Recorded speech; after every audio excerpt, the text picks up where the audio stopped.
los bendiga a todos. Me olvidaba de esto. A ver, ahora sí.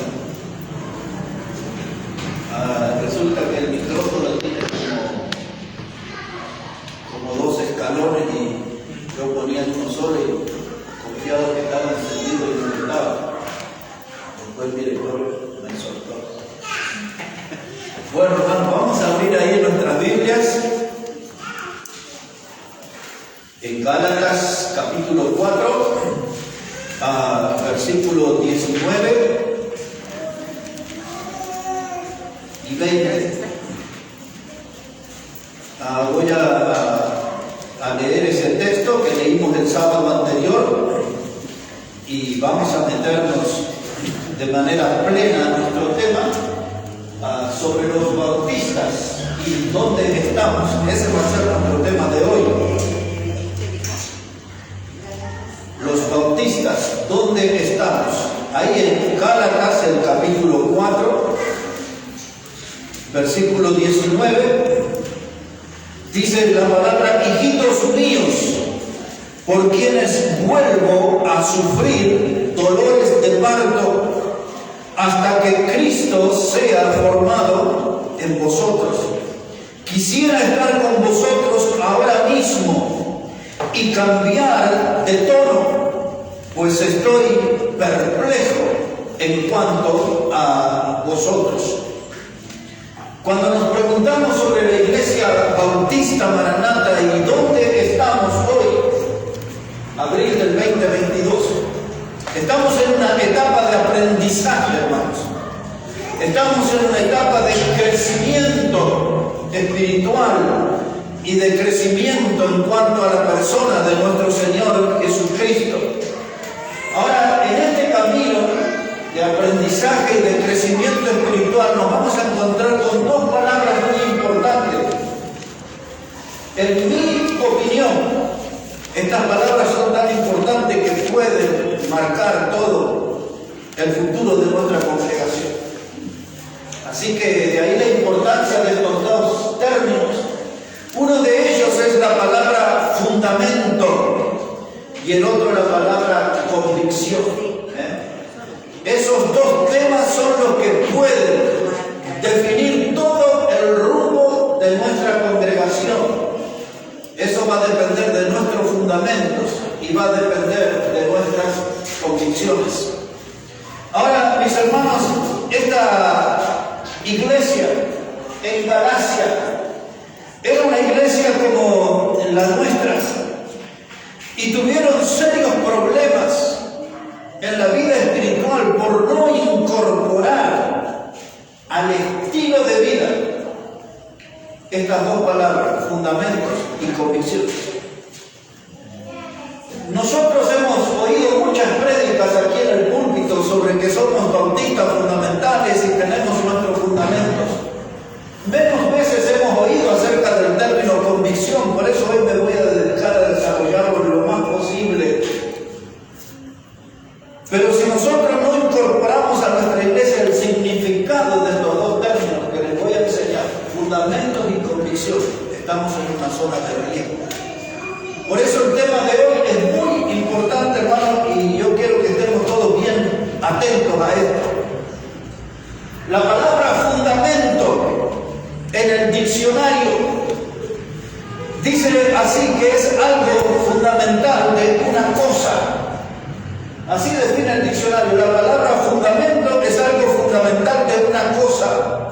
Si se refiere a una casa, a un edificio, la parte fundamental es el cimiento, el fundamento de esa casa o de ese edificio.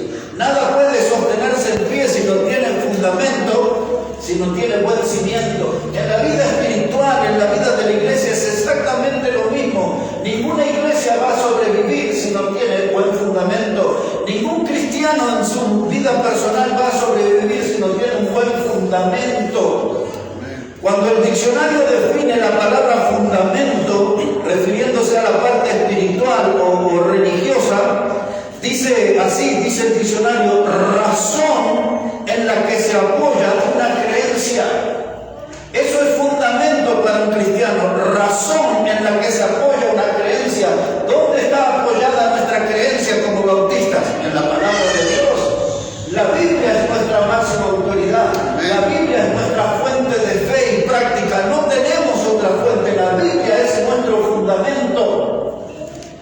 Alguien por ahí puede decir, ¿y Cristo? Bueno, es que la Biblia habla de Cristo. Del primer versículo en Génesis al último versículo de Apocalipsis habla de Cristo.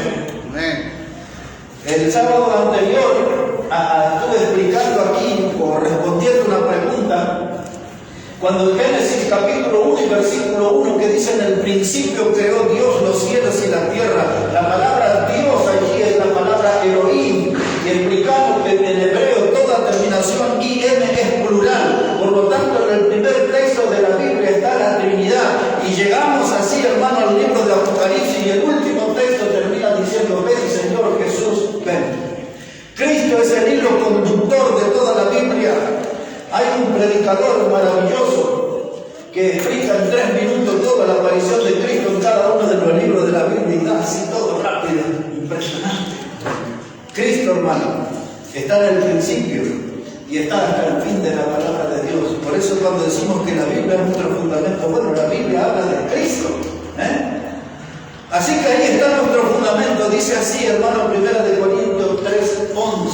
Dice Pablo: no podemos poner otro fundamento que el que está puesto, el cual es Jesucristo. Así que no puede ser reemplazado por nada ni por nadie la persona de Cristo. Él es el fundamento. Y todo grupo o institución que se precie de llamarse cristiano, si no tiene a Cristo como fundamento, no va a sobrevivir. Así que cuando estamos hablando sobre el fundamento, estamos hablando de lo fundamental en una cosa, estamos hablando también, hermano, de una militancia en la palabra de Dios. Ya hemos hablado de ese término militancia. Cuando Pablo le dice a Timoteo que él tiene que militar la buena milicia, la palabra militancia era estar preparado para una batalla. La nuestra es la de la fe. Por eso Judas dice en el versículo 3 que tenemos que combatir ardientemente por la fe que ha sido dada una vez a los santos. Dice Judas, combatir ardientemente. Ese Judas era hijo de María, era medio hermano de nuestro Señor Jesucristo, que escribió esa carta. Otro de los medio hermanos era Santiago, que escribió la carta. Pero eso es harina de otro costal. Pero él nos llama, hermano, la vida cristiana no es un festival de caricia. Dios nos está llamando a combatir ardientemente por la fe. Recordarán ustedes que hemos usado en este púlpito el Salmo 64, que dice, así dice: has dado a los que te temen bandera para que alcen por causa de la verdad. Hay un llamado a pelear por la fe, a combatir por la fe. Y siempre, hermano, que usted quiere enarbolar la verdad, es decir, poner en alto la verdad, eso siempre va a traer el ataque del enemigo. Y usted va a tener que combatir. Va a tener que combatir fundamentos, hermano. De esto se trata, de una creencia militante, de estar preparado para dar batalla. Lo iba a citar después, pero se lo menciona así, de paso. Dice 1 Pedro 3:15, santificad al Señor en vuestros corazones. Está siempre preparado para presentar defensa. Y continúa diciendo, ante todo aquel que os demande razón de la esperanza que hay en vuestros corazones. ¿Cuál es la esperanza? De que la Biblia es la palabra de Dios. ¿Cuál es la esperanza? De que Cristo es nuestro Salvador. ¿Cuál es la esperanza? Que somos herederos de la vida eterna. Dice, presentar defensa. Esa es la palabra en el idioma griego, la palabra apología. Un término que usan mucho los abogados. Apología. Cuando alguien habla a favor de una clase de delito, y se está haciendo apología del delito. Pero la Biblia nos llama a presentar defensa por la palabra de Dios. Tenemos que estar preparados. De ahí viene la importancia de la palabra fundamento. Muchos que no combaten por la fe, muchos que no participan de ninguna batalla por la fe, porque no están apegados, aferrados al fundamento de la palabra de Dios. La palabra de Dios es ofendida todos los días, en todos los lugares. Y se necesitan las voces y los testimonios que se levanten a presentar defensa por la palabra de Dios. Fundamentos, de eso estamos hablando. Ahora, cuando hablamos de fundamento, estamos hablando de la fe. Nosotros vamos a defender los fundamentos, eso va a depender mucho de la fe. La gente puede hablar de diferentes clases de fe, de una fe tibia, de una fe olvidada, de una fe apagada, de una fe debilitada, pero la Biblia dice, hermano, que sin fe es imposible agradar a Dios. Y si la Biblia es nuestra fuente de fe y práctica, si yo voy a tener una fe importante, impactante, una fe fortalecida, eso va a depender del contacto que yo tenga con la palabra de Dios. Y eso explica por qué tenemos un cristianismo tan anémico, tan debilitado en los últimos tiempos, porque la gente no tiene contacto con la palabra de Dios. Muchos son cristianos dietéticos, se conforman con el sermón del sábado y del domingo del pastor. Y ya con eso tiro la semana. Piensan que es como vivir con yogurcito y una manzana. Hermano, eso no puede durar mucho tiempo, hay que comer, hay que alimentarse. Y el sermón del sábado y el domingo no son suficientes para mantener una vida de pie. Necesito ese contacto con la palabra de Dios. Necesito poner fundamento a mi fe. ¿Por qué el fundamento es algo tan importante? Porque, hermanos, miren qué pasa. No quiero que se vaya a ir de Gálatas, porque todavía estoy haciendo la introducción así para explicar el texto leído. No se vaya de Gálatas. Quiero que me acompañen o solamente denme la atención. Yo les voy a leer el Salmo 100, el Salmo 11, disculpe, versículo 3. Salmo 11, versículo 3. Eso es lo que voy a leer porque ese salmo tiene una pregunta que necesita ser respondida en este momento. Dice el Salmo 11, verso 3, este es un salmo de David. Y dice David, si fueren destruidos los fundamentos, ¿qué ha de hacer el justo? Si fueren destruidos los fundamentos, ¿qué ha de hacer el justo? Yo les digo esto, hermano, si a nosotros nos quitaran la Biblia, ¿qué nos reunimos a hacer acá? ¿De qué vamos a hablar? ¿Del bueyes perdido, de la primavera, de cómo crecen las lechugas en otoño? Venimos acá porque abrimos la Biblia, tenemos la Biblia. Sabemos que la Biblia es la verdad eterna, sabemos que la Biblia es la verdad indestructible, nunca nos va a faltar, pero plantéese eso, hermano, si fueran destruidos los fundamentos, ¿qué ha de hacer el justo? Cuando el enemigo quiere dañar los fundamentos, quiere atacar la palabra de Dios, Dios espera que nosotros nos levantemos y peleemos por la verdad. Hay muchos que les da lo mismo, si está la verdad o no está la verdad. Y usted ya sabe, hay tantísimas congregaciones donde los predicadores se pasan más de una hora en el frente y nunca abren la palabra de Dios. La gente no reacciona, no dice nada, porque no le importa la verdad. Le importa más escuchar un hombre, pero no reclaman la verdad. Si se destruyeran los fundamentos, ¿qué ha de hacer el justo? Usted y yo tenemos que cuidar la palabra de Dios, proteger la palabra de Dios. El sábado, hace 2 sábados les estuve enseñando que esta palabra nos llegó porque en la historia nuestra de los bautistas hubo tantos hombres y mujeres que ofrendaron su vida para que la verdad llegue a nuestra generación. Amén. Y nosotros no tenemos derecho a cortar la cadena, tenemos que seguir, hermano, porque si Cristo no regresa de aquí a algún tiempo, los que vienen detrás de nosotros, nuestros hijos, nuestros nietos, ellos tienen que tener la verdad de Dios. Amén. Y la verdad de Dios les va a llegar. Depende de cuál sea nuestra actitud. Si vamos a estar comprometidos con ella o no. Si se destruyeron los fundamentos, ¿qué ha de hacer el justo? Cuando David escribió este salmo, y en este contexto, él está hablando de un desorden social. Es decir, al finales del siglo que pasó, en toda Latinoamérica se sufrió algo que se conocía como golpes de Estado. Casi todos ellos producidos por líderes militares. Y lo que hacían los militares, asaltaban el poder. Lo han hecho acá en Argentina, en Bolivia, en Chile, en Uruguay, en Paraguay. Ahí tuvo el Trump como 50 años en el poder, Pinochet, no sé, como 50 años en Chile, casi 40 por lo menos. Y esa gente, esos militares, cuando llegaban al poder, decían, bueno, no existe más la Constitución, ahora ellos eran la ley. Y lo que ellos decían, esa era la verdad. Y David está hablando de ese tipo de caos, ¿no? Cuando la verdad, cuando la ley es anulada o es destruida, dice, si nos destruyen la Biblia, si nos destruyen los fundamentos, ¿qué nos queda a nosotros como cristianos? Si la Biblia es todo para nosotros, la Biblia es lo que nos alimenta, la Biblia es la que nos guía, la Biblia es la que nos conduce a la La Biblia es la que tiene el plan de salvación. La Biblia es todo para nosotros. Si se destruyeran los fundamentos, dice David, ¿qué de ser el justo? Si hay una revuelta social, si hay una revolución, si la Biblia es prohibida como en tantos países, ¿qué están haciendo los hermanos?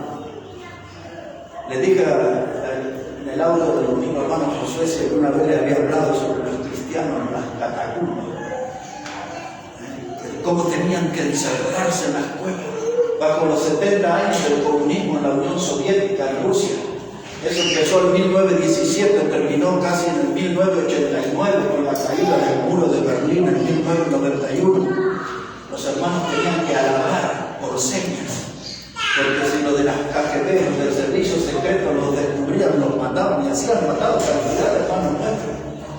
Todos aquellos países que hoy son independientes, pero que formaron la Unión de Repúblicas Socialistas Soviéticas, Lituania, Estonia, Hungría, Bélgica, ahí tienen una cantidad enorme de países, Albania, todos ellos eran de la cortina de hierro, no se podía predicar el Evangelio en todos esos países de Europa. Y nuestros hermanos arriesgaban su vida, se reunían en secreto, se reunían en sótanos, pero nunca dejaron de buscar a Dios. Y la Biblia era su fortaleza. Ellos no permitieron que los fundamentos fueran destruidos. Y esa historia se repitió en muchos otros países. Y nosotros con todas las comunidades tenemos los fundamentos como olvidados, no los apreciamos a los fundamentos. Es más, los deshonramos, muchas veces no los respetamos los fundamentos. La palabra de Dios. Dice David esta pregunta: si se destruyeran los fundamentos, ¿qué ha de hacer el justo? Si no tuviéramos fundamentos, si no tuviéramos la Biblia, ¿dónde estamos? Estaríamos perdidos en la oscuridad, las tinieblas, sin rumbo, a la deriva. Pero ahora sí sabemos dónde estamos. Estamos en la iglesia local, somos parte de la iglesia que Cristo compró con su sangre. Hay un orden establecido en la iglesia, tiene sus oficiales, sus pastores y sus diáconos, tiene sus ordenanzas, su bautismo y su santa cena. Tiene la Biblia como el centro, tiene, hermano, un orden, la congregación, en la alabanza, tiene un sistema de mayordomía. Tenemos todo bien claro, la palabra de Dios, cómo debe funcionar una iglesia. Nadie puede decir la iglesia es como yo digo, como yo la pienso, como yo la veo. No, la iglesia es de Dios, la iglesia es de Cristo, Él la compró y Él dejó todos los principios que necesitamos aquí. Amén. Por eso nosotros sabemos hoy dónde estamos. Estamos en la palabra de Dios. Pues aquí estamos. Volvemos a Gálatas, hermano. Quiero explicar ese texto que hemos leído. Gálatas capítulo 4, versículo 19 a 20. Y mientras regresamos allí, ¿cómo comenzó la iglesia en Galacia? Esta es una de las dos iglesias en la Biblia que tuvo más problemas. Y nosotros, si no estamos atentos, podemos tener los mismos problemas que esta iglesia y que la de Corinto. Eran las dos iglesias más sufridas. Pablo tenía un problema en su vista. Estaba ahí al borde de la ceguera. En una de sus cartas él dice: mirad con cuál grandes letras os escribo. Aquellos que estudian la ciencia dicen, cuando se escribe con grandes letras hay gente que está perdiendo la visión, entonces se ven obligados a escribir con grandes letras. Pablo tenía un problema en su vista que era bien notorio. Nosotros creemos que era una clase de persona como las que hoy se le llamaría una persona tuerta. Un hombre que había un ojo que estaba inútil, inservible, o un ojo muy desviado en relación al otro. Era un problema que usted lo miraba y era lo primero que notaba. Y para encontrar una solución a ese problema, Pablo llegó a la ciudad de Galacia. Y allí en esa ciudad él comenzó a predicar el Evangelio, la gente empezó a creer en Cristo y se formó la iglesia en Galacia. Y los hermanos valoraron tanto la predicación de la palabra de Dios y llegaron a amar tanto a Pablo, que Pablo les dijo: ustedes hubiesen dado sus ojos por mí, denunciando que su problema estaba en los ojos. Ustedes hubiesen hecho lo imposible, hubiesen dado hasta sus propios ojos para que yo esté bien. Pero el campo de misionero, el campo del ministerio de Pablo era muy amplio y él tuvo que salir de Galacia. Y en algún breve tiempo, como dice el Evangelio de Mateo 13, cuando los hombres durmieron, vino el enemigo y sembró cizaña. Pablo se fue, el diablo entró en la iglesia y entró a través de un grupo de personas que la Biblia los identifica como falsos maestros. Y esos falsos maestros comenzaron a enseñar otras cosas que no eran el Evangelio. Y entonces había algunos que dicen, no, pero este es un evangelio diferente, y usaban la palabra evangelio, pero lo que predicaban no era el evangelio. Entonces en el capítulo 1 de Gálatas, y del versículo 6 al 9, quiero que vea un solo texto, en el capítulo 1 de Gálatas, yo generalmente lo explico de memoria esto, pero algunos de ustedes no conocen el texto. En Gálatas capítulo 1, versículo 6, por ejemplo, dice Pablo, estoy maravillado de que tan pronto os hayáis alejado del que os llamó por la gracia de Cristo para seguir un evangelio diferente. Ya tengo mi asistente, mi colaborador. Déjelo que está. Quiere escuchar buena predicación de cerca. Hermanos, observe esto. Dice Pablo, yo estoy maravillado. En términos nuestros sería estoy de boca abierta. ¿Cómo ustedes siguieron un evangelio diferente? Esto que ustedes están siguiendo no es lo que yo les prediqué. Lo que ustedes están siguiendo no está de acuerdo a los fundamentos, no está de acuerdo a la verdad de Dios. ¿Cómo pudieron aceptar eso? ¿Cómo pudieron tolerar eso? El evangelio lo respondió cuando los hombres durmieron, vino el enemigo y sembró cizaña. Y si aquí nos dormimos, el diablo va a entrar también. Cuando nosotros vivimos un cristianismo de hombros encogidos, dice mucho, las reuniones a tal hora, yo llego a la hora que quiero. La prédica está, pero ese predicador no quiero, cuando predique el otro, ahí voy a estar. No es tan importante ofrendar, no es tan importante existir, no es tan, entonces todo es así, ¿no? Cuando vivimos esa clase de cristianismo, el diablo dice, listo, ahí no está. Cuando los hombres durmieron, vino el enemigo y sembró cizaña. Dice Pablo, estoy maravillado, no puedo creer cómo ustedes han seguido un evangelio diferente. En los últimos años surgió el evangelio de Enoch, surgió el evangelio de la prosperidad económica, surgió el evangelio de la sanidad, surgió el evangelio de la sanidad interior. No sé cuántos evangelios florecieron. Pero Pablo dice, el evangelio es uno solo, Cristo muerto, sepultado y resucitado. No puedo creer que hayan querido otra cosa, que hayan aceptado otra cosa como evangelio. Esto que le digo al Padre, que nos está diciendo a nosotros, también. Cuando hablamos de evangelio, estamos hablando de Cristo muerto, sepultado y resucitado. Ese es el evangelio y no hay otro evangelio. No hay. Si ese evangelio no le salva a Cristo muerto, sepultado y resucitado, no va a haber otro evangelio que le salve. Decía un antiguo predicador, más de 100 años atrás, decía él, dice, muchos pueden predicar el evangelio mejor que yo, pero nadie puede predicar un mejor evangelio que el mío. ¿Cuál es el evangelio? Cristo muerto, sepultado, ese es insuperable, no hay nada mejor que eso. Ahora miren el versículo 9, como dice Pablo. Dice, como hemos dicho, también ahora lo repito, si alguno os predica diferente evangelio del que habéis recibido, sea anatema. Esa palabra anatema quiere decir maldito. Si alguien predica otro evangelio, esa persona sea maldita, anatema. Ahora miren, hermanos, dice Pablo, estoy maravillado. Ahora, en el capítulo 3 de Gálatas, para que vean qué es lo que pasaba y los riesgos que corremos nosotros aquí en esta congregación. Miren el capítulo 3, versículo 1. Capítulo 3 de Gálatas, versículo 1. Él les dice, oh Gálatas insensatos, ¿quién os fascinó para no obedecer a la verdad? A vosotros, ante cuyos ojos Jesucristo fue ya presentado claramente entre vosotros.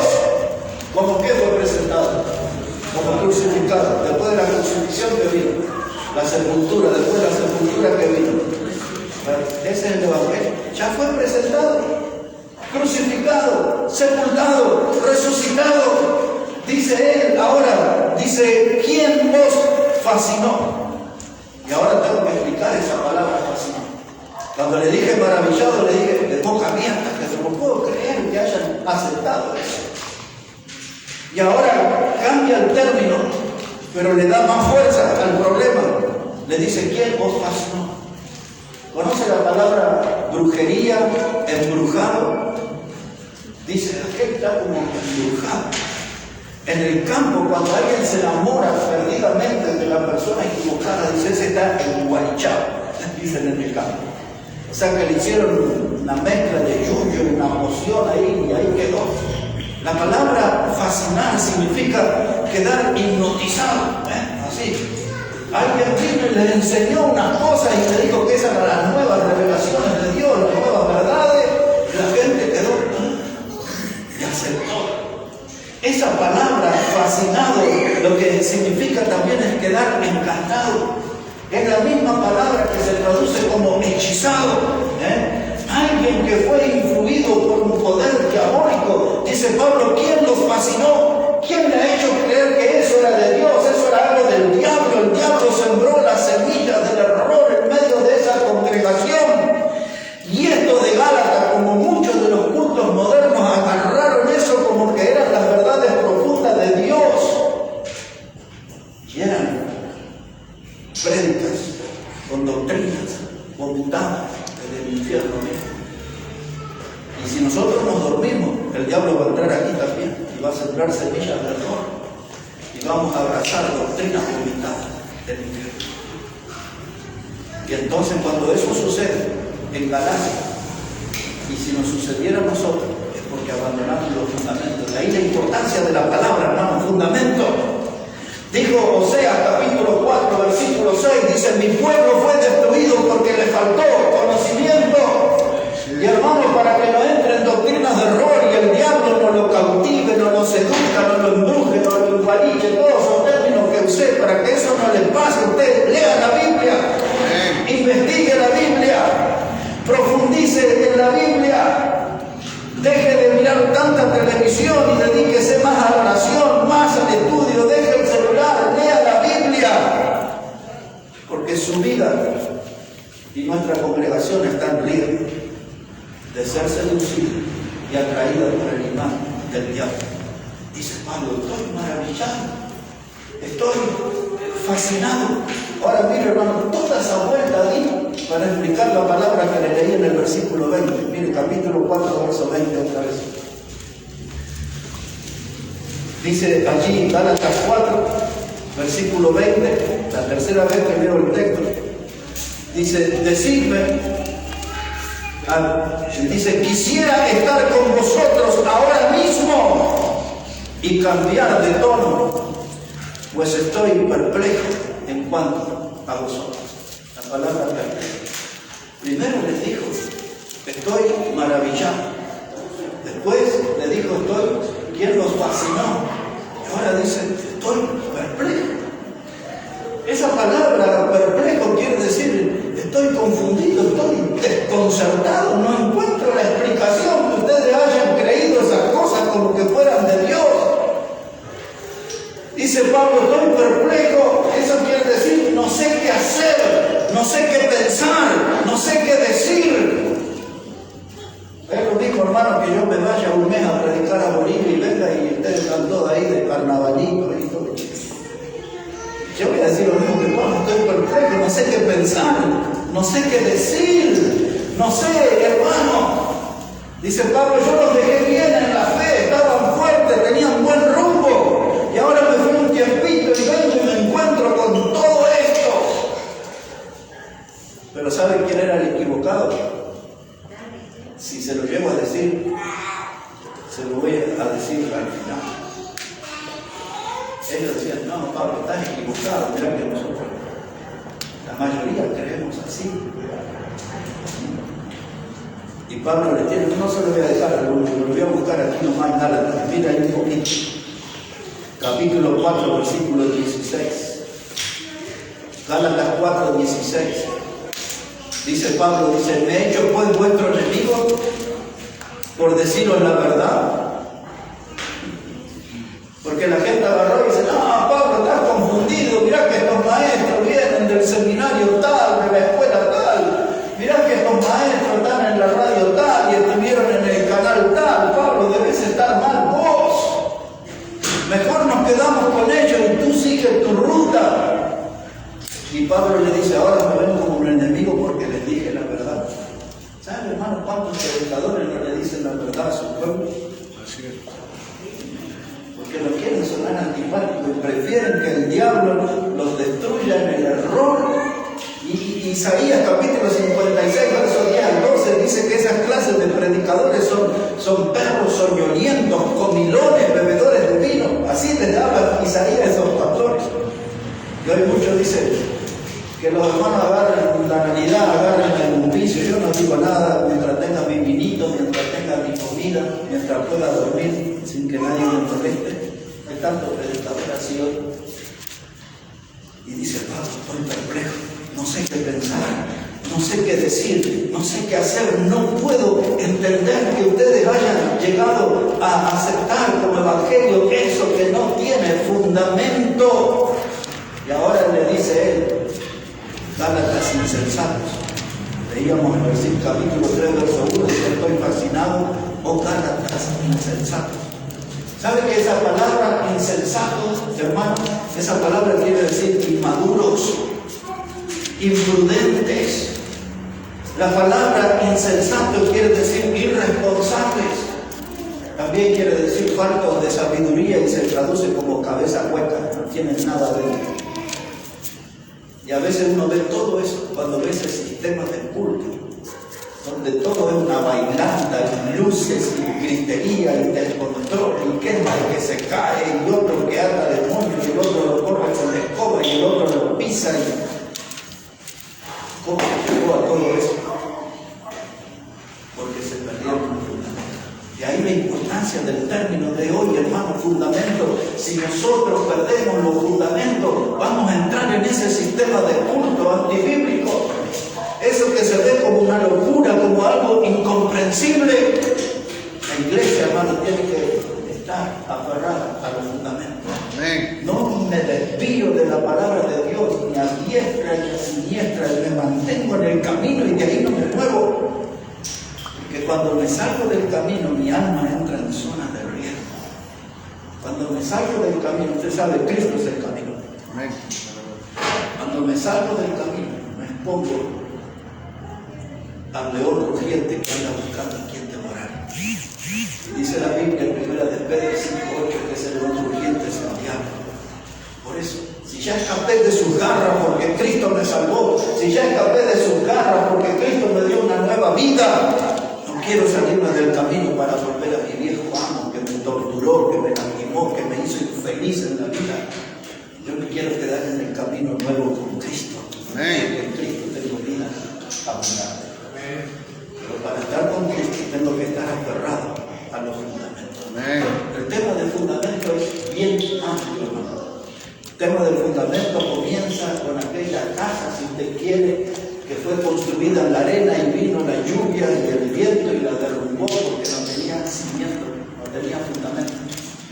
Pero hubo una casa, dice Jesús, que fue edificada sobre la roca y vino la lluvia y los vientos y permaneció firme porque tenía buen fundamento. Estaba edificada sobre la roca. La Biblia enseña claramente que Jesucristo es la roca. Amén. Si no quiere ser vapuleado, si no quiere ser derribado, tiene que mantenerse en Cristo. Él es el camino, tiene que mantenerse en Cristo. Él es la roca, tiene que mantenerse en Cristo.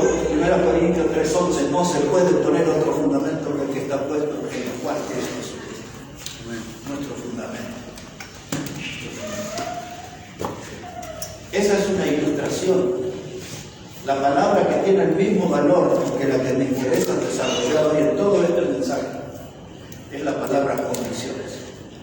Yo quiero que todos agarren lo más que puedan ese término para su vida, para la vida de esta iglesia. Estoy hablando de las convicciones basadas en la Biblia. Quiero hablarle acerca de las convicciones, hermanos, basadas en esta verdad. eterna e indestructible. No son convicciones personales, no son convicciones propias. Mis convicciones están puestas en la palabra de Dios. Amén.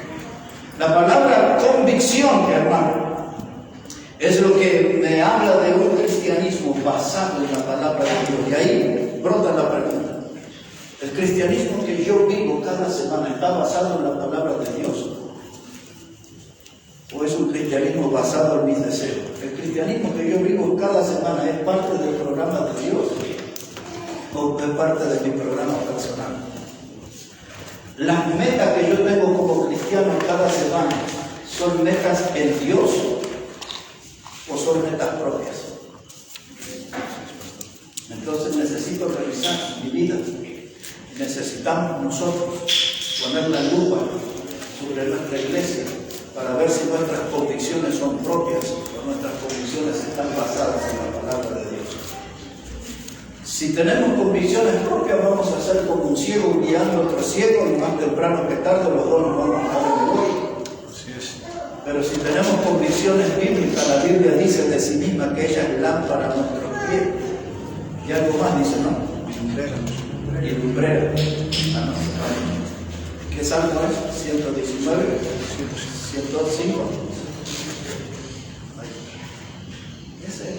Ahí tiene que estar nuestra convicción. Amén. Y mi convicción está en la Biblia y la Biblia me alumbra. Ella es lámpara a mis pies, es lumbrera a mi camino. Cuando mi vida está guiada por la Biblia, no hay lugar al error. Ahora escuche esto, ¿no?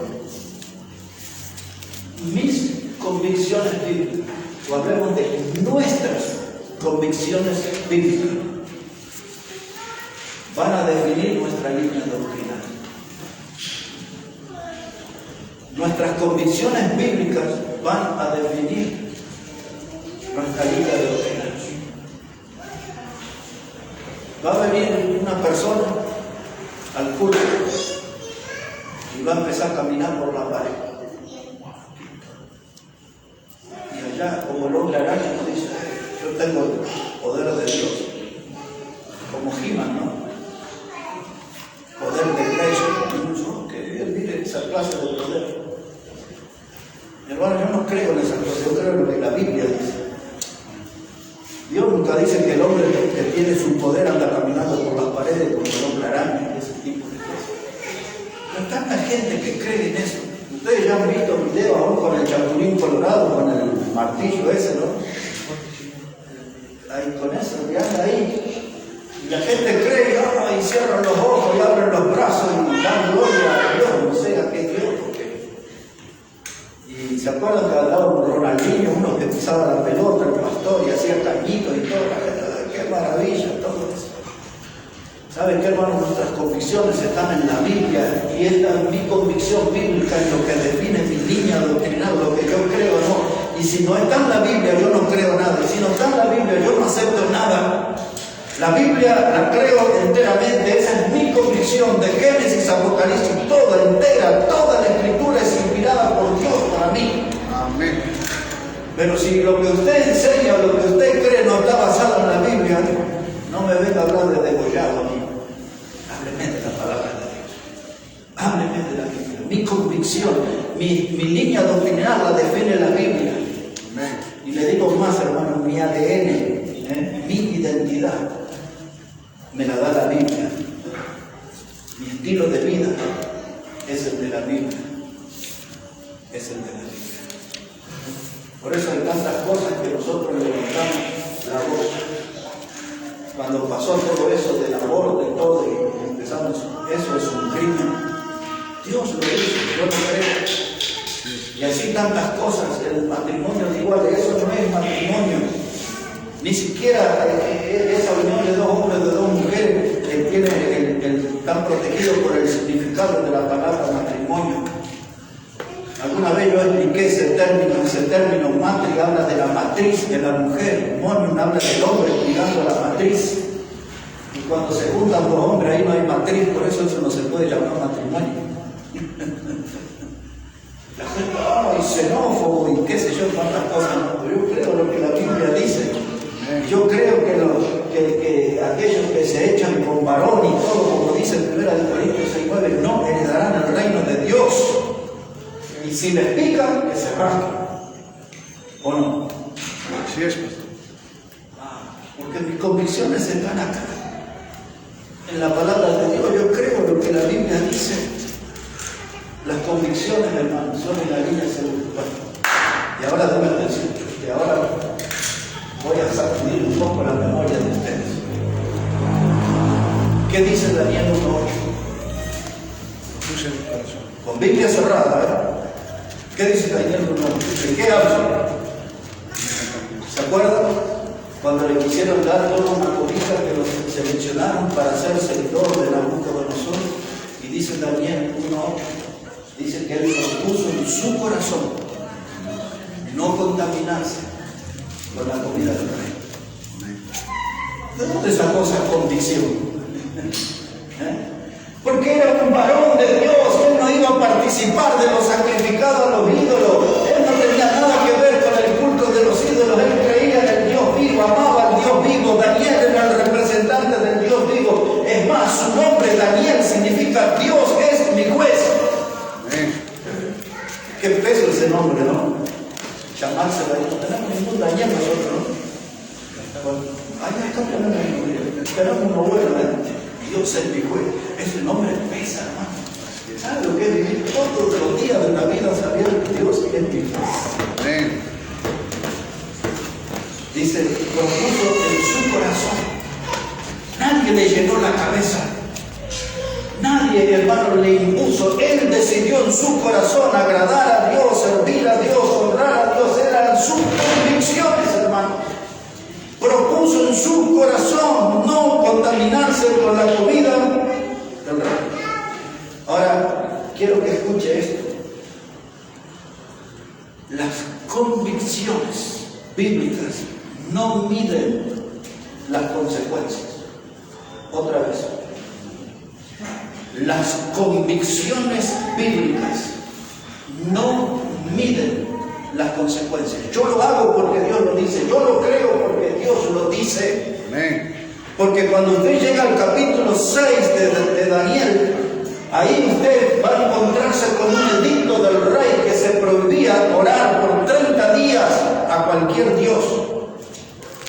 Pero las convicciones de Daniel no le iba a permitir sujetarse a una ley humana. Él iba a obedecer a Dios y con las ventanas abiertas oraba 3 veces al día. Ahora, sus convicciones y las nuestras no miden las consecuencias, porque él sabía que si lo sorprendían orando, cosa que sucedió, lo iban a echar a un foso con leones. Y él dice, ¿qué me importa que me coman los leones? Pero yo voy a obedecer a Dios. Eso se llama convicción. El mundo quiere burlarse de nosotros y ustedes son fanáticos. ¿Cómo son acá con estos leones? No, no somos fanáticos. Tenemos nuestras convicciones puestas en la palabra de Dios. Y si Dios dice que yo debo orar 3 veces al día, y no voy a decir muchas veces más el texto porque es una tortura, que no oramos 3 veces al día.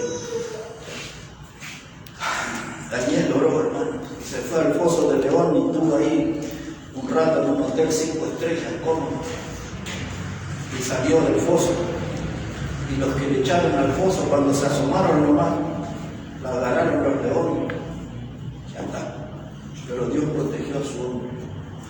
Dice en el capítulo 1 de Daniel, dice que muchas veces Dios, hermano, nos hace 10 veces mejores cuando nosotros decidimos en el corazón no contaminar, cuando quedamos aferrados a la convicción. Y en Daniel capítulo 3, aquellos 3 muchachos que habían sido bautizados por el hombre babilonio, ¿se acuerdan? Sadrach, Mesach y Abednego. Y ellos se hicieron una estatua. Y dice la Biblia ahí en Daniel capítulo 3 que cuando sonaban los instrumentos, ahí había zampoña, todo lo estaban. Dice, cuando sonaban la zampoña y todo, ellos tenían, donde estaban tenían que ponerse de rodillas y adorar al ídolo. Pero el primer mandamiento de la Biblia prohíbe adorar a ídolos y a las imágenes. Y esos 3 muchachos, 20añeros, recién se estaban asomando a la vida. Las convicciones no miden consecuencias. Si ellos desobedecían, le iban a echar en horno de fuego. ¿Qué nuestras convicciones son? No nos vamos a postrar ante ídolos.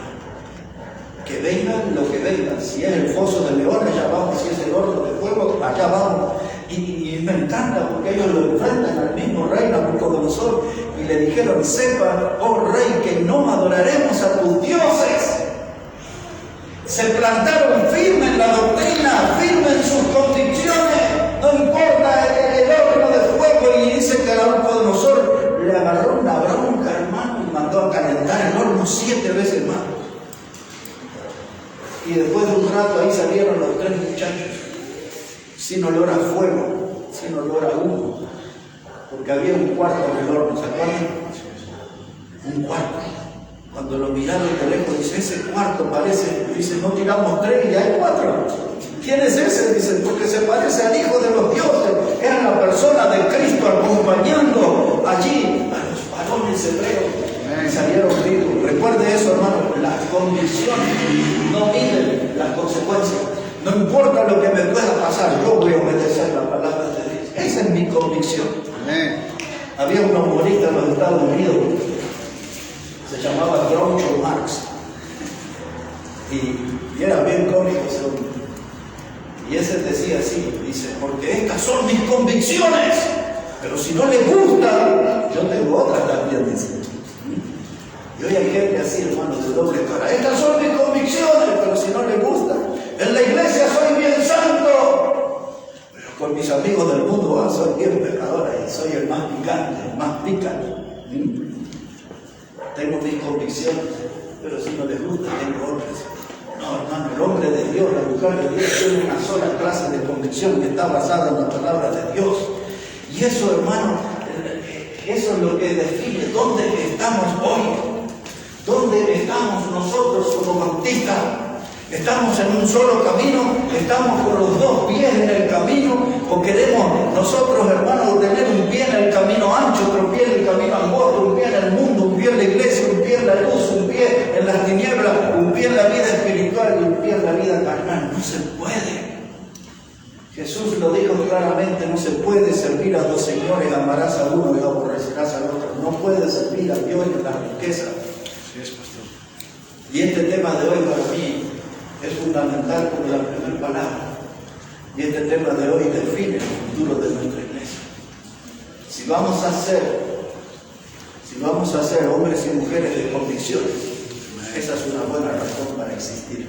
Amén. Alguna vez ese punto en la historia le enseñé, no dónde estamos, sino por qué existimos. Con ese título le enseñé ese punto hace poco, 8 años atrás.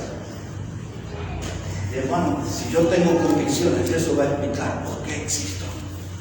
Para agradar a Dios, para servir a Dios, para glorificar a Dios, para expresar mi gratitud por esa salvación tan grande. No puedo descuidar eso, dice el escritor de los Hebreos, que si yo descuido esa salvación tan grande, no sea cosa que nos deslicemos, dice. Y hay muchos que han perdido la firmeza, y el que no tiene convicción nunca va a ser un cristiano firme.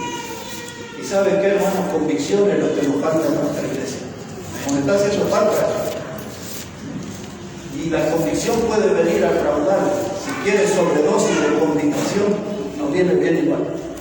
La convicción la necesitamos.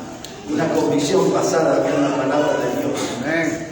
Ahora, siguiendo, apelando a la memoria de ustedes, hubo un predicador que fue visto como un loco en la historia, pero fue el de los más poderosos en la historia de Israel. Se llamaba Elías Tisbita. Elías, un hombre increíble, hizo su morada al lado del arroyo de Querib, y Dios le traía comida en hora, pan, agua, carne, por medio de cuervos. No era el delivery, o era el delivery de aquellos tiempos, nada de moto, nada de cuervos. Venía la comida y venía el pan y todo, y estaba el predicador ahí. Perdóname. Ese hombre, Elías Tisbita,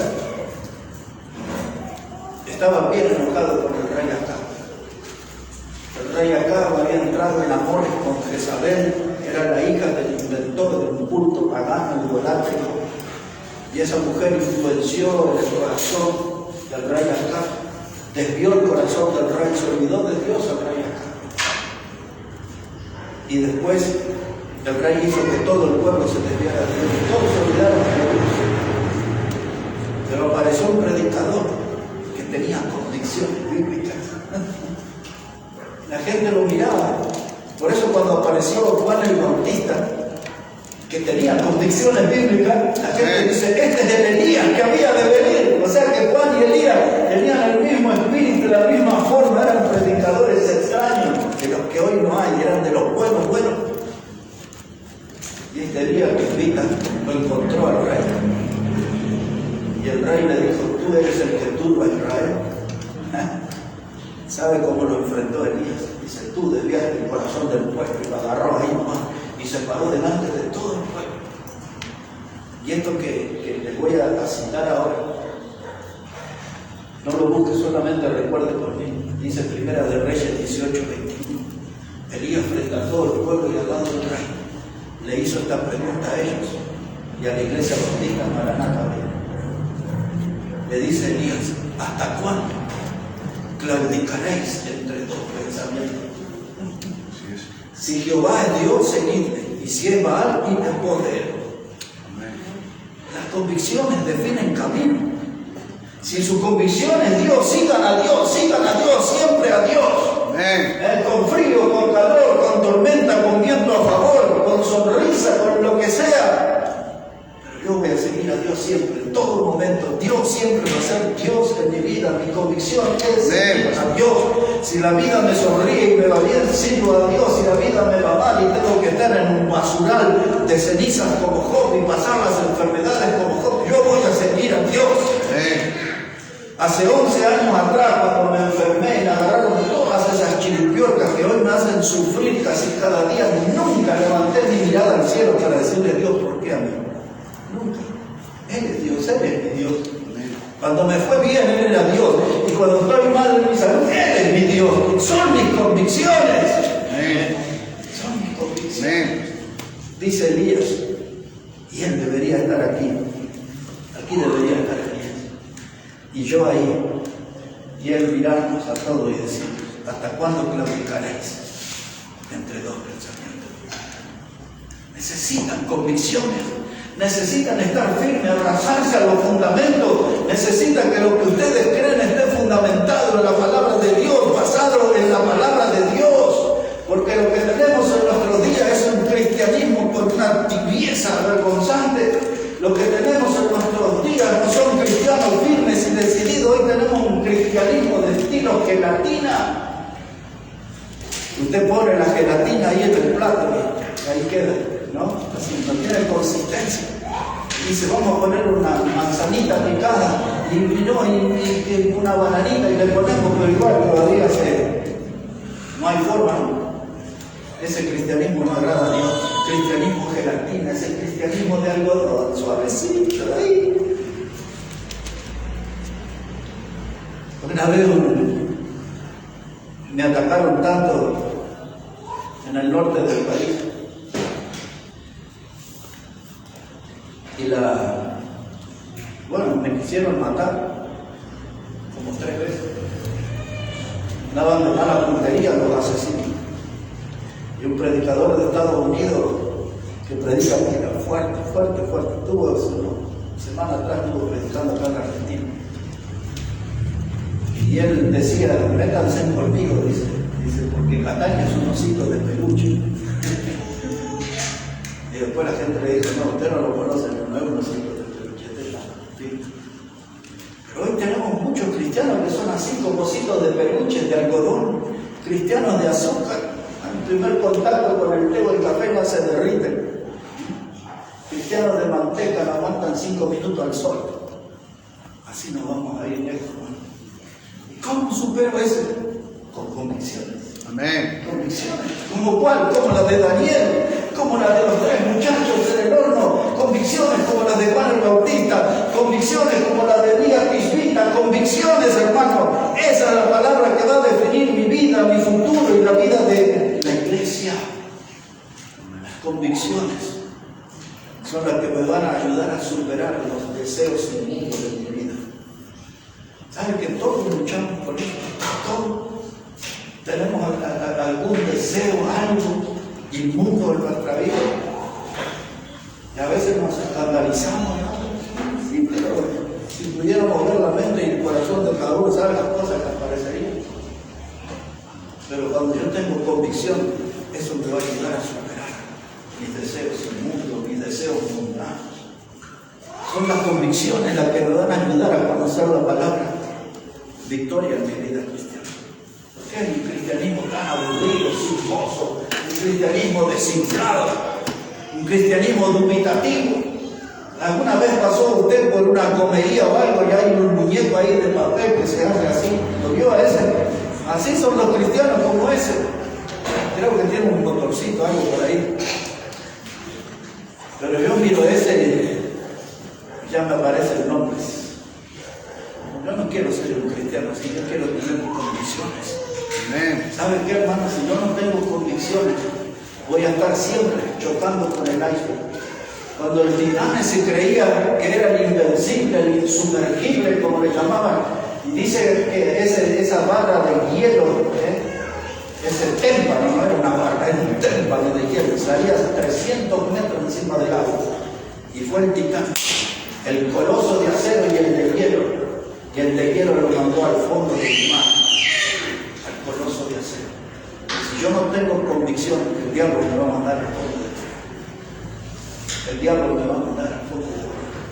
Me va a hacer que me estreche, va a hacer que choque, que abrace la desgracia, hermano. Necesito convicciones como las que mostró nuestro Señor Jesús en el desierto. Todo Mateo capítulo 4, Lucas capítulo 4, verso 1 al 12. El tiempo cuando hacía 40 días que no comía ni tomaba agua, nada, en un tiempo de debilidad física, igual que hoy. El diablo fue y atacó al Señor. Y hoy en tiempo de debilidad viene y nos ataca a nosotros. No es lo que nos comemos, sino que son debilidades de fe, debilidades emocionales, debilidades por cosas que pasan en la vida. Nos debilitamos y ahí el diablo aprovecha. El diablo es como el lobo, donde huele sangre ahí va, y el lobo desgarra la carne y se chupa la sangre y todos los huesos, todo dice la Biblia. Y el diablo, hermano, cuando empieza con nosotros no termina hasta vernos destruir. Pero cuando ve un hombre de convicciones, Santiago capítulo 4 dice: resistid al diablo y él huirá de vosotros.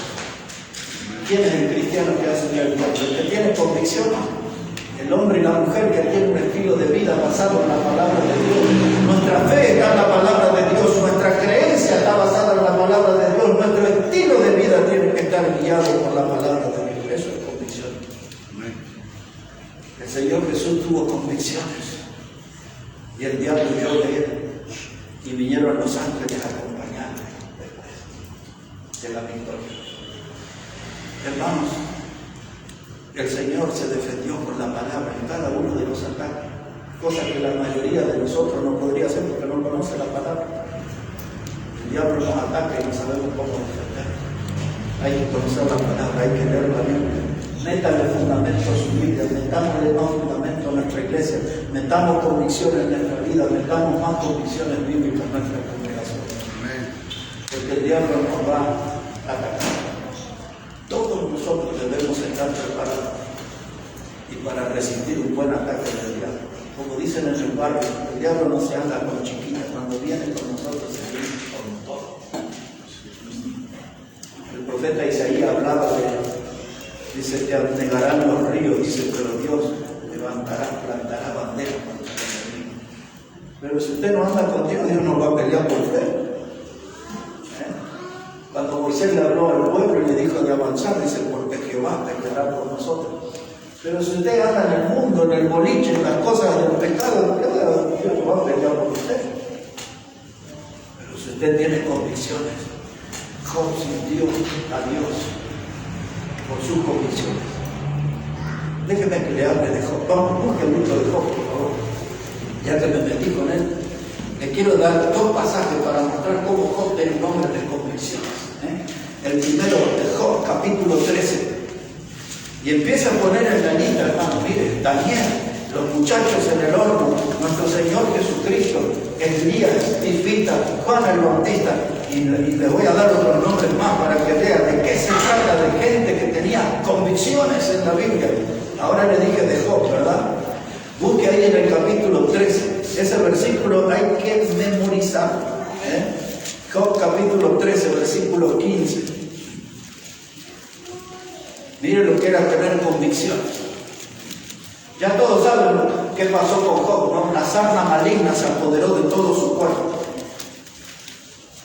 Desde los pies hasta la coronilla, dice la Biblia.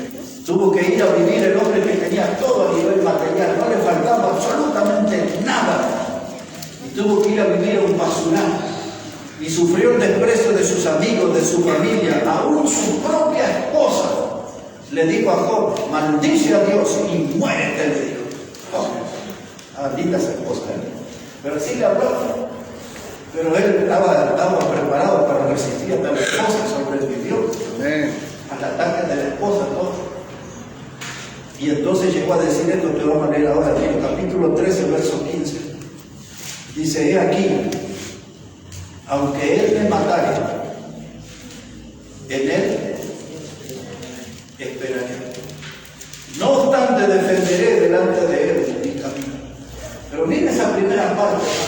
Dice, ya me agarró esta lepra, porque en realidad en la antigüedad eso se llamaba lepra negra, la enfermedad que le vino a Job. También era conocida en la antigüedad con el nombre de elefantiasis. ¿Sabe por qué? Porque los pies se hinchaban como si fueran las patas de un elefante. Esa era la enfermedad de él. O sea, ¿de quién se la trajo? El diablo fue y le dijo a Dios. Y Dios le dijo, haz lo que quiera, menos quítale la vida. Eso no. Y ahí se aguantó toda la prueba. Y después dice que hasta su esposa se quejaba de su mal aliento. O sea, le hicieron todo un contado. Sus amigos vinieron a darle consejos equivocados. Todo el mundo le maltrató. Y él en esa soledad delante de Dios, él manifestó sus convicciones y dijo, aunque él me matara, yo en él voy a esperar igual. Esa es convicción, hermano. Es una fe inquebrantable. En otros términos, no me puede ir peor en la vida que esta, pero aún así yo sigo confiando en él. Sí, eso es convicción. Quiero un poquito más de este hombre. Mire el capítulo 19, verso 25. Ahí va a haber convicción también. Job 19, verso 25. Dice Job, yo sé que mi Redentor vive y al fin se levantará sobre el polvo y después de deshecha esta mi piel, en mi carne he de ver a Dios. Mire, cuando la gente viene y nos pregunta, ¿y usted cree en la vida eterna? ¿De verdad? ¿Usted cree que hay vida después de esta vida? No, acá tengo las mejores palabras para responder esa pregunta. Yo sé que mi Redentor vive. Cristo resucitó y al día aunque yo me muera y sea deshecha esta mi piel, con mis ojos voy a ver a Dios. Aunque me agarren y me lleven al cementerio de flores y ustedes me vayan el 2 de noviembre a llevar flores y todo lo que yo comía, yo no voy a estar ahí en flores. Ahí va a decir mi nombre ahí, pero yo no voy a estar ahí. Porque yo por mis ojos voy a estar viendo. Amén, pastor. Lo que está allí es mi piel deshecha. Y aunque sea deshecha mi piel, yo por mis ojos voy a ver. Eso es convicción. ¿Estamos entendiendo que entendemos convicción? Esto es lo que precisamos en nuestra vida, lo que precisamos en nuestra iglesia, hermano. Convicción, estoy bien en serio. Cristo vive, es mi Salvador. La Biblia es mi fuente de fe y práctica. Tengo convicciones, tomo la cruz, sigo al Señor, estoy en serio, estoy firme en el camino, estoy firme en la roca. Cristo es la roca, Cristo es el camino.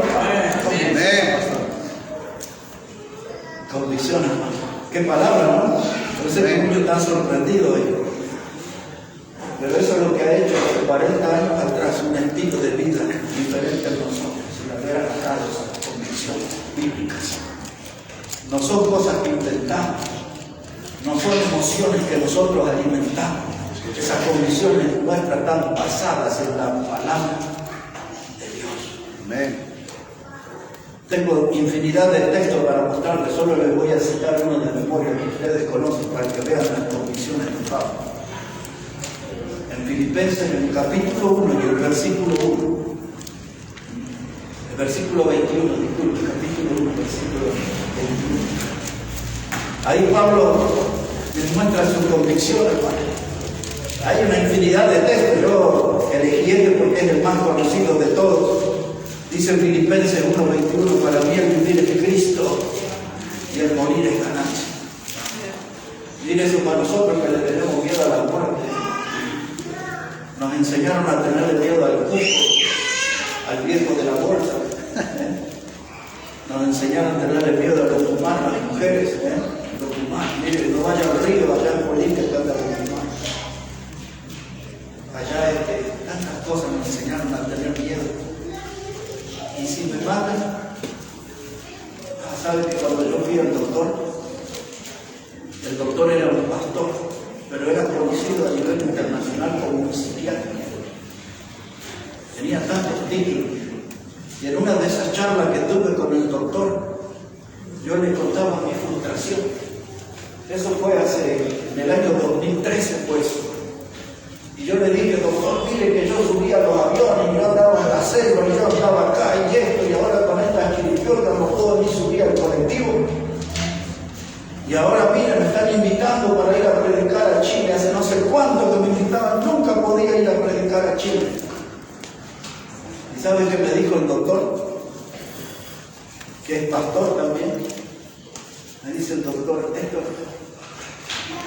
si vas a predicar a Chile, ¿qué es lo más grave que te puede pasar? Esa fue su pregunta. Si vas a predicar a Chile, ¿qué es lo más grave que te puede pasar? ¿Sabe que mi neurona estaba encendida ese día? Y yo dije, si le digo, si me muero, me va a decir, te vas a ir al cielo. Me quedé burdo y mejor no pretendo nada. Porque Pablo tenía convicción, dice, para mí vivir es Cristo y el morir es ganancia. Porque voy a estar ausente en el cuerpo, después el Señor era los Corintios, voy a estar ausente en el cuerpo, presente en el Espíritu y con el Señor. ¿Y qué mejor lugar que ese? Pero ese día el doctor me hizo la trampa. Me hizo la trampa. Pero ahí estaba, yo solo le respondí. Entonces, mi convicción, hermano, es que si me muero, me voy con el Señor. Yo la convicción de Pablo ahí en ese texto la demuestra en tantos pasajes. Hermano, la Biblia está llena de hombres con convicciones. Hombres con convicciones. Yo creo que ya tengo que... Le voy a hablar ahora de Josué el Bueno. No es que haya algo malo, yo le voy a hablar de Josué el Bueno. Dice en su libro, capítulo 24, todo esto es de memoria, porque yo sé que ustedes saben que está ahí en la Biblia. Capítulo 24, verso 14, empieza diciendo ustedes que servían a los otros dioses del otro lado del río. Ya estaba viejito Josué. Y dice la Biblia que estaba debajo de una encina, es decir, que estaba debajo de un árbol. Y ya viejito Josué frente a su pueblo que él amaba, y le empieza a contar de la historia, cómo vinieron de Egipto, cómo cruzaron el río, y él le dice, ahora vosotros, le dice él al pueblo, debéis escoger a quién vais a servir. Si al Dios que sirvieron vuestros padres, es decir, en la esclavitud de Egipto, o si van a servir a Jehová. Y ahí yo me lo imagino, Josué con su cara bien peinadito, firme frente al pueblo, diciendo, pero yo y mi casa serviremos a Dios. Amén. Eso es convicción. Amén, pastor. Ustedes hagan lo que quieran, pero el estilo de vida que ustedes llevan no me mueve de la fe, no me saca del camino. Eso es porque mucha gente dice, yo no voy a la iglesia porque los hermanos no me saludan, yo no voy a la iglesia porque los hermanos no oran por mí. Ah, qué lindo a propósito. Un doctor y un pastor. Un doctor y un pastor. Al terminar, si quieren, les muestro aquí el celular. Hoy hay un culto de oración en Santa Cruz de la Sierra. En ese culto de oración van a estar orando por mí, en esa iglesia. Qué lindo, ¿no? Uno se siente animado, fortalecido. Y uno de los doctores de esa iglesia me manda un mensaje y yo veo eso ahí y después veo ¿cómo es? El mensaje del pastor de esa iglesia y yo dije, ¿qué habrá sucedido ahí? Y resulta que me estaban diciendo, mire, ahí está, pero léalo usted, hermano Ramiro, mire, con dibujos y todo, ahí tiene todo su querido. Esa gente quiere que yo siga firme en mis convicciones. ¿Qué dice ahí? ¿Está mi nombre o no está mi nombre? Calendario de oración, abril 23, 2022. Mañana vamos a la iglesia, es día del Señor. ¿Quién? Laurita. Laurita es una hermana de la iglesia, una de las hijas del pastor. Ian y Josué en el amor de Dios. Pastor Héctor Catani, su salud y ministerio. Primera de Ley 7. Y estoy con la bandera de quién, de San Lorenzo ahí. No, de Bolivia. Con la bandera de Bolivia ahí. Para que yo sirva del pueblo boliviano. Esta gente me quiere ver firme en las convicciones. Amén. Nosotros tenemos que orar unos por otros para mantenernos firmes en las convicciones. Amén. Ellos saben mi punto débil es la salud, van a orar por la salud. Pero todos los meses, y no es la única iglesia que ora por mí. Ahora, hermana, ¿va a tener un café después? ¿Va a haber café? Entonces van a tener que aguantar 15 minutos más, pero es todo lo que le voy a decir. Porque le quiero hablar de otras personas en la Biblia, yo creo que ya entendieron lo que son convicciones, pero vamos a repasar un poquito más el tema, porque capaz que por mucho tiempo les voy a volver a hablar de esto. Pero le quiero presentar a otros hermanos de la Biblia que tenían convicciones. Busque ahí en el libro de Hechos. En el libro de Hechos, capítulo 4, porque quiero leerles eso para ver si podemos responder la siguiente pregunta. La siguiente pregunta es, ¿nosotros tenemos convicciones o tenemos conveniencia? Esa es la pregunta que necesitamos responder cada uno de nosotros. Si lo que nosotros tenemos son convicciones o conveniencia. Metámonos en esta historia muy rápido, 2 pasajes aquí en Hechos. Y después le voy a meter en el tema que le interesa, pero todo en 15 minutos queda todo liquidado. ¿Listo, hermano? Capítulo 4, verso 15. Dice, entonces les ordenaron que saliesen del concilio a los apóstoles y conferenciaban entre sí diciendo, ¿qué haremos con estos hombres? Porque de cierto señal manifiesta ha sido hecha por ellos, notoria a todos los que moran en Jerusalén, y no lo podemos negar. Sin embargo, para que no se divulgue más entre el pueblo, amenacémosle para que no hablen de aquí en adelante a hombre alguno en este nombre, es decir, en el nombre de Cristo.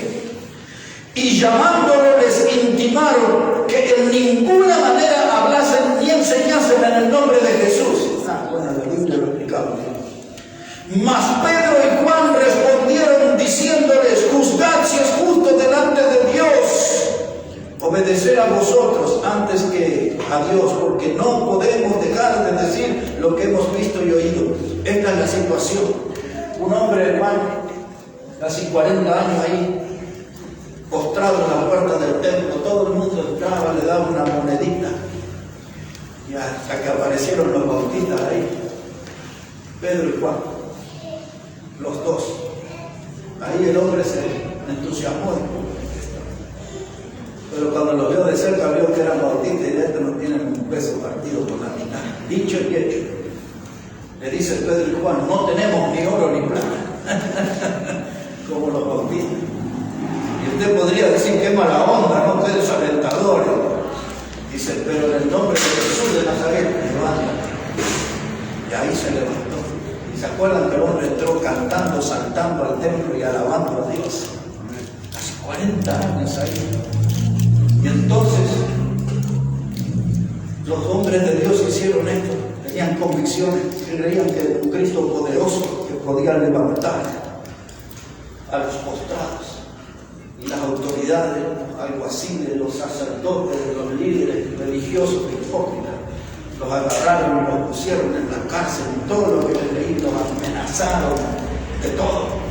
Y le dijeron, ya le dijimos, no hablen más en ese nombre, no mencionen a Cristo, no prediquen de Cristo. Y entonces ellos le hacen un resumen de convicciones. No podemos dejar de decir lo que hemos visto y oído. Si usted ha visto a Cristo como el Salvador en su vida, Amén. si usted viene a los cultos a oír de la voz de Cristo a través de la palabra de Dios, entonces empieza a hablar, y hablar, y hablar, y hablar. No puede dejar de hablar de lo que ha visto y oído.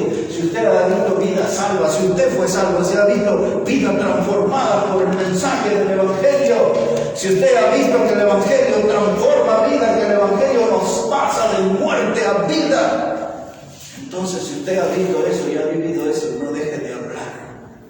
Y prepárese, porque le van a amenazar. Pero estos tenían convicciones. Dice, no podemos dejar de hablar. No podemos dejar de decir. Tenemos que hablar porque tenemos convicciones. Y no es la única vez que ellos dicen, den una vuelta de página ahí al capítulo 5. Mire, versículo 25. Hechos 5, versos 25.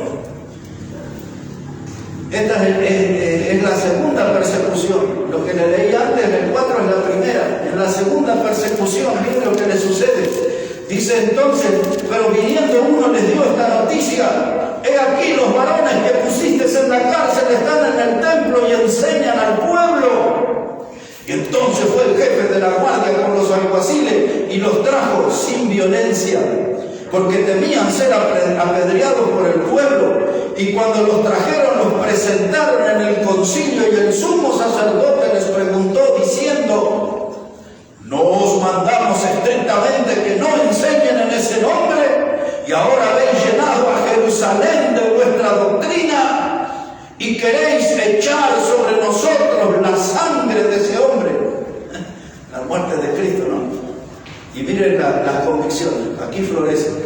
Verso 29, respondiendo Pedro y los apóstoles dijeron: es necesario obedecer a Dios antes que a los hombres. Amén. Esas son convicciones.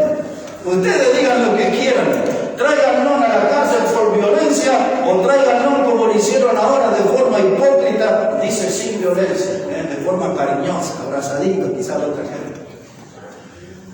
Pero ustedes no insistan con eso de que seamos llamados a silencio, porque nuestras convicciones son que es necesario obedecer a Dios antes que a los hombres. Amén. Cuando yo prediqué este mensaje aquí en la iglesia, con este título, ¿qué hizo el Facebook? Le cerró el Facebook. Cuando el hermano Bernardo publicó, ¿qué hizo el Facebook? Eliminar el video. Y después dejó pasar tiempo y lo volvió a publicar hace poco. ¿Y qué pasó? 15 días y suspendieron. La gente no quiere escuchar de convicción. Pero nosotros vamos a seguir, no nos vamos a rendir. Porque es necesario obedecer a Dios. Amén. ¿Ya está agarrando convicción, hermano? ¿Ya agarró algo? Amén. ¿Ya agarró algo de convicción que le pasé bien? Amén. Eso no empacha, no hace mal, hermano. Agarre todo lo que pueda de convicción. Y usted va a tener una vida bien, saludable. Ahora sí vamos a la recta final. Y ahora le voy a hablar de los dados y eso, a ustedes les gusta ese tipo de cosas. Entonces ahora sé que van a estar despiertos. Así que vamos a Efesios 4.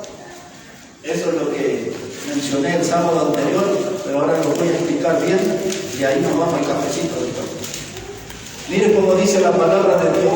Efesios capítulo 4, versículo 11. Lo que estaba hablando antes, hermano, era la pregunta esa: ¿convicción o conveniencia? ¿Cuál era la conveniencia para los apóstoles? Si hubiesen dicho: disculpen, no, sí, no le entendimos bien, no vamos a predicar más. No dijeron eso. A ellos les convenía decir: sí, lo malinterpretamos.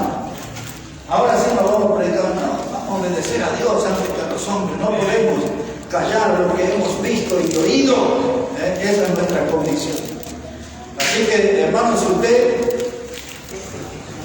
va a tener convicción bíblica en su vida, usted va a estar en contra de la conveniencia No es lo que a usted le conviene, sino lo que la convicción le dice lo que debe hacer.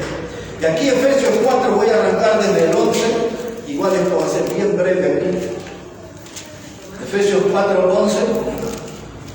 Y él mismo constituyó a unos apóstoles, a otros profetas, a otros evangelistas y a otros pastores y maestros, a fin de perfeccionar a los santos para la obra del ministerio, para la edificación del cuerpo de Cristo, hasta que todos lleguemos a la unidad de la fe y del conocimiento del Hijo de Dios, a un varón perfecto, a la medida de la estatura de la plenitud de Cristo. Ahora, hermanos, Dios quiere que todos nosotros crezcamos. Iniciamos la primera oración que dijimos que estamos en una etapa, cuando decimos dónde estamos, en una etapa de aprendizaje y crecimiento espiritual. Fue lo primero que dije al inicio. Y ahora, ¿qué es la meta? De llegar todos nosotros a ser de un varón de la estatura de Cristo, de la estatura espiritual, del nivel espiritual de la persona del Señor.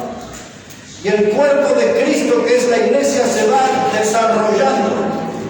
Algunos antiguos predicadores de 100 años atrás interpretaban que el cuerpo va creciendo hasta encontrarse con la cabeza, que es Cristo, y eso va a ser cuando Él venga a buscar.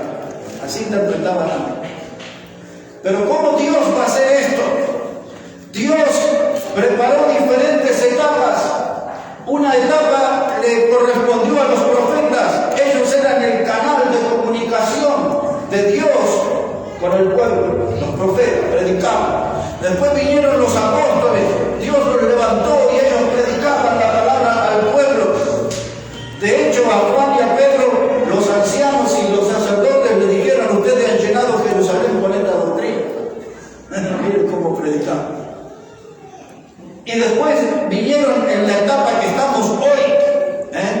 Dios sigue edificando su cuerpo, la iglesia, a través de los evangelistas, pastores y maestros. Los que estudian el griego dicen que la letra I no está, sino que el pastor es maestro, pastor, maestro. Como sea, evangelista, pastor, maestro, son los que Dios está usando hoy para edificar espiritualmente la iglesia, el cuerpo de Cristo. Entonces, si ustedes no están en los cultos, no va a crecer mucho. Tienen que estar ahí donde predican los evangelistas, el pastor, el maestro, de la escuela dominical, los que enseñan la palabra. Y entonces eso nos va a llevar a crecer hasta ser de la estatura de Cristo. Eso no tiene límite. Hay que crecer y crecer y crecer y crecer. Ahora, ¿qué es lo opuesto al crecimiento? Que es nuestro tema en esta parte final, verso 14. Porque si usted no crece, le va a pasar esto. Dice: para que ya no seamos niños fluctuantes, llevados por doquiera de todo viento de doctrina, por estratagema de hombres, que para engañar emplean con astucia las artimañas del error, sino que siguiendo la verdad en amor, crezcamos en todo, en aquel que es la cabeza, esto es Cristo. Ahora, hermanos, si nosotros no crecemos en nuestra vida espiritual, vamos a ser niños fluctuantes. Este es un problema en una parte de nuestra congregación. Tenemos ciertas conductas de niños fluctuantes aquí. A mí me resultaría mucho más fácil predicar para otra congregación, pero estamos hablando de nosotros. ¿Dónde estamos? Cuando usted pone la lupa en este texto y habla de niños fluctuantes, está pensando en la imagen de un barquito que es sacudido por las olas, de una persona o de un barco que está en un estado indefenso, un barco que perdió su rumbo, un barco que anda a la deriva. Un cristiano que tiene la conducta de un niño fluctuante es un cristiano que anda a la deriva, perdió su rumbo. No está haciendo la voluntad de Dios. Está intentando construir su propio camino, hacer su propia voluntad, aunque Romanos 12, verso 2 dice que la voluntad de Dios es agradable y perfecta. Todavía no hemos aprendido hacemos la voluntad de Dios que es agradable y perfecta y hacemos la nuestra. Y así nos va. Un niño fluctuante es un barco que no tiene velas, que no tiene timón, que no tiene brújula, no tiene nada los elementos para sobrevivir. ¿Cuánto sobrevive un barco en el mar? No tiene una brújula para darle un rumbo, no tiene un timón para darle una dirección, no tiene vela para que sea impulsado en una dirección definida. ¿Sabe qué, hermano? Esos barcos a la deriva, en algún momento el oleaje los trae a la costa y se estrellan contra las piedras y se destruyen.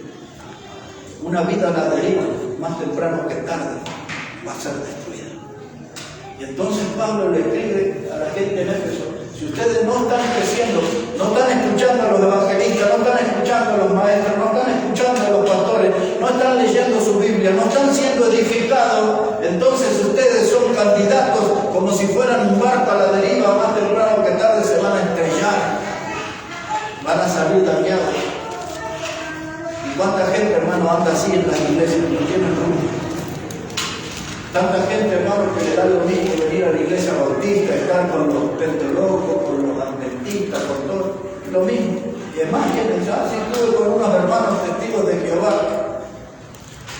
Dice la carta de Juan, dice: no le llaméis hermano ni le dé la bienvenida a cualquiera que venga a tu casa con otra doctrina.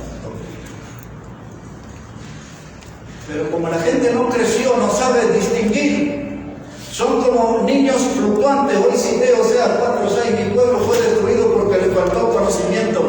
Ustedes recuerdan 1 de Pedro capítulo 2 versículo 2, dice: desear como niños recién nacidos. ¿Qué cosa era? La leche espiritual no adulterada, es decir, sin contaminación.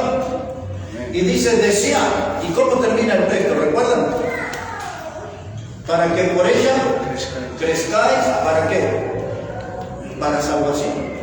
Y esa palabra salvación ahí no se refiere a la salvación por fe. La palabra salvación en 1 Pedro 2:12: para que por ella crezcáis en salud. Ese es el significado de la palabra salvación. Todo niño que se alimenta del pecho de su madre empieza allí, hermano, a tener fuerza y defensas y una serie de fortalezas que solamente puede dar el pecho materno. Y ese niño va creciendo en salud hasta que llegue la etapa del puré y esas cosas.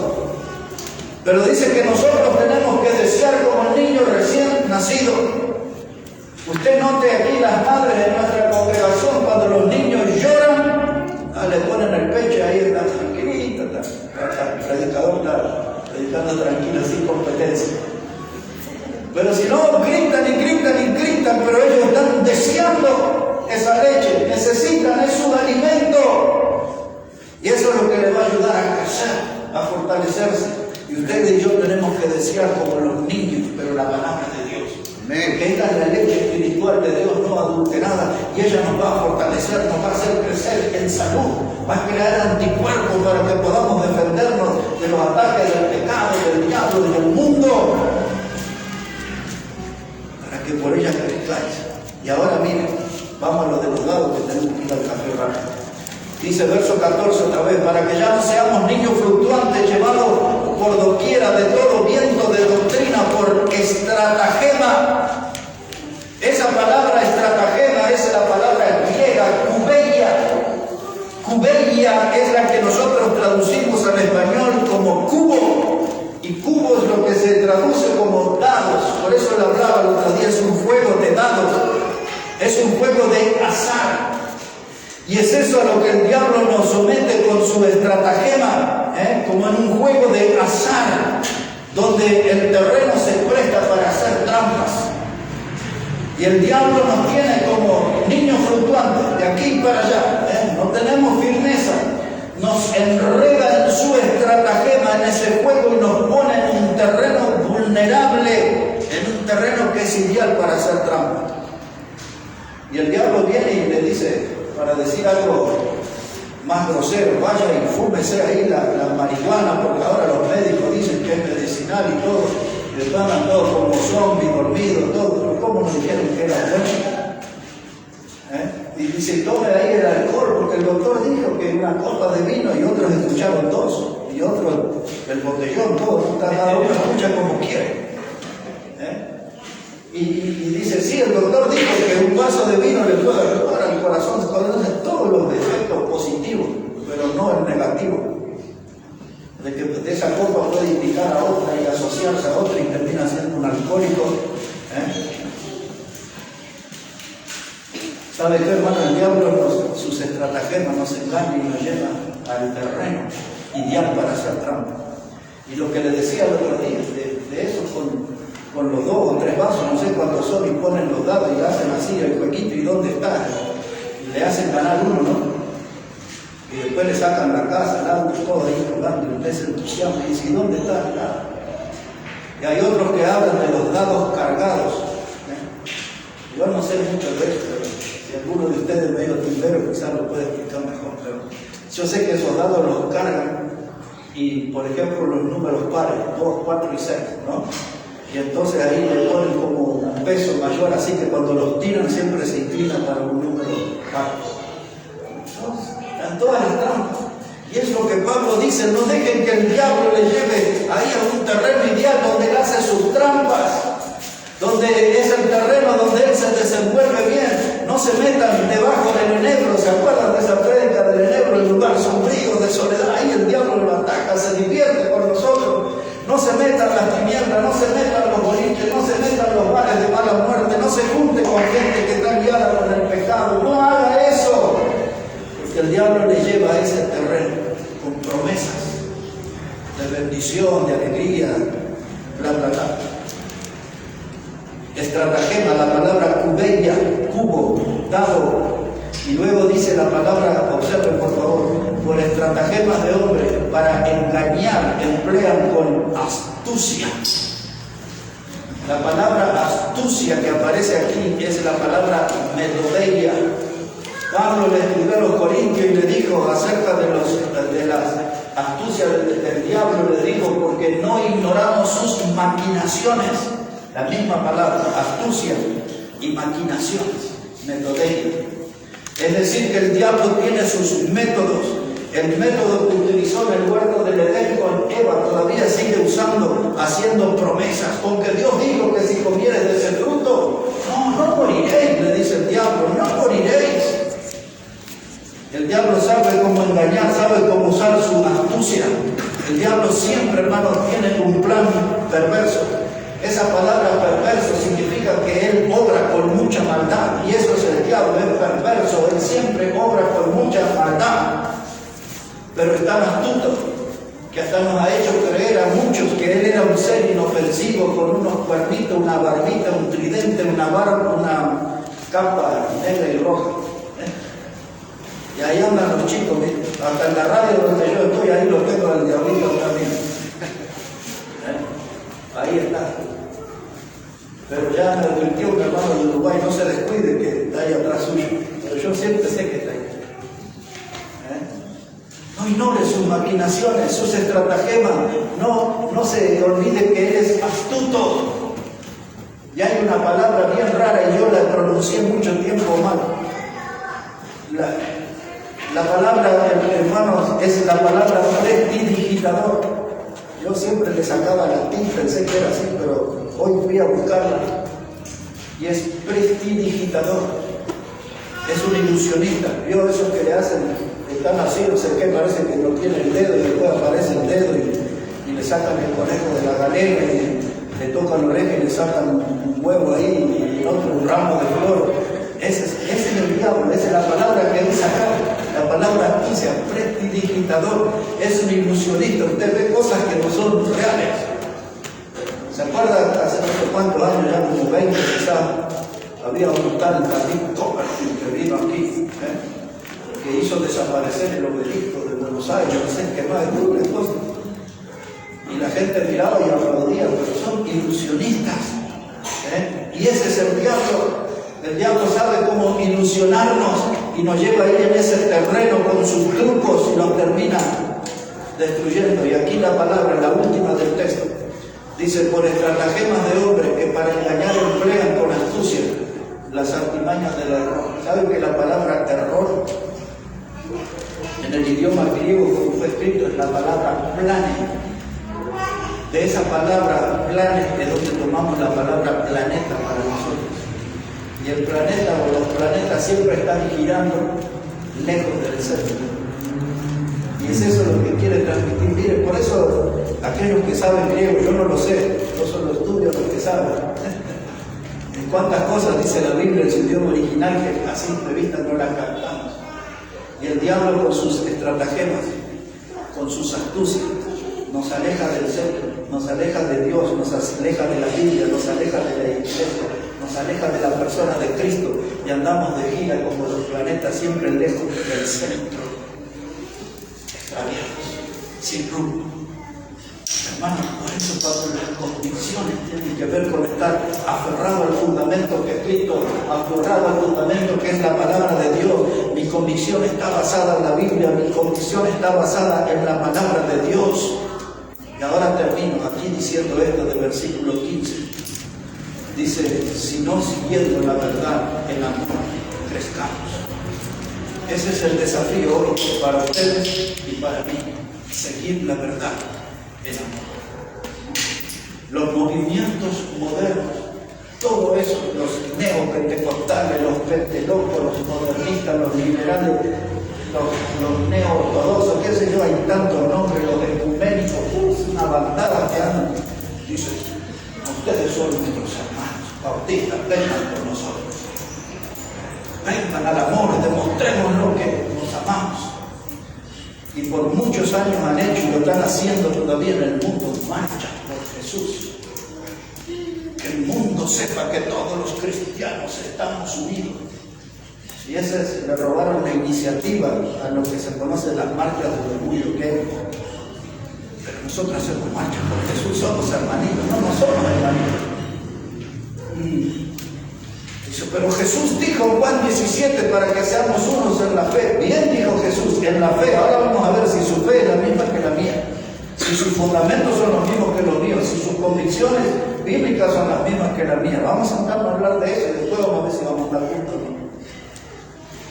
Porque dice Amós 3, verso 3: ¿cómo andarán todos juntos si no estuvieran de acuerdo?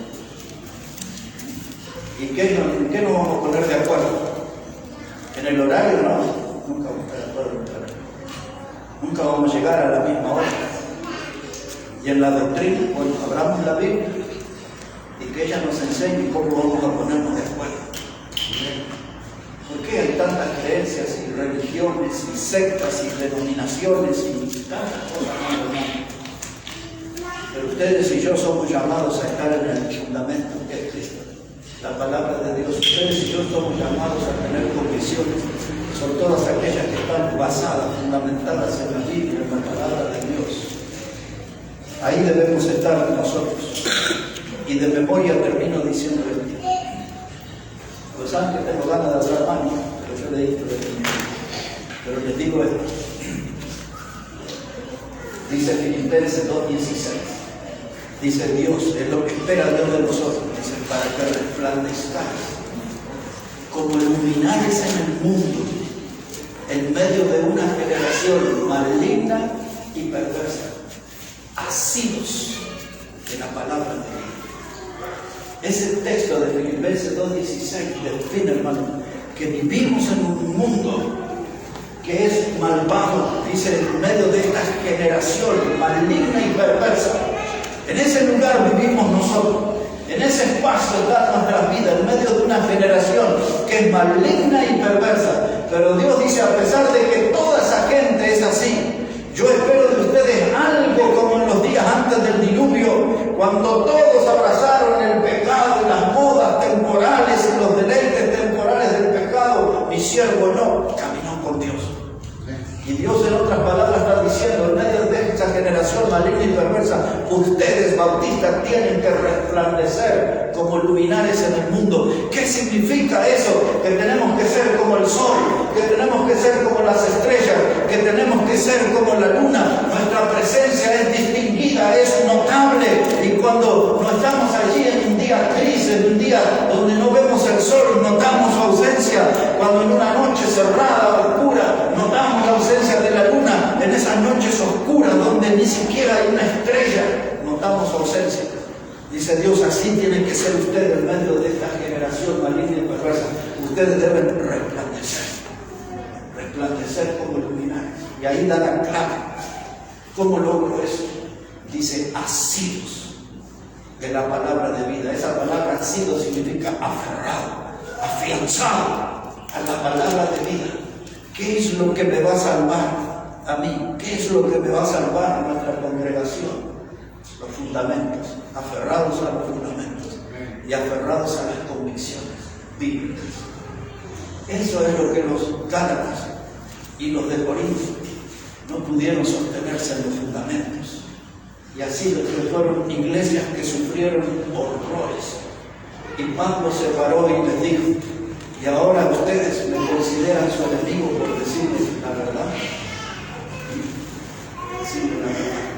Así que, hermanos, dos términos para aprender. Por todo el camino, hasta que suene la trompeta o que el Señor nos llame, siempre deberemos estar bien atentos a estos dos términos: fundamentos bíblicos, convicciones bíblicas. Bueno, volvemos para la segunda hora con preguntas. Amén.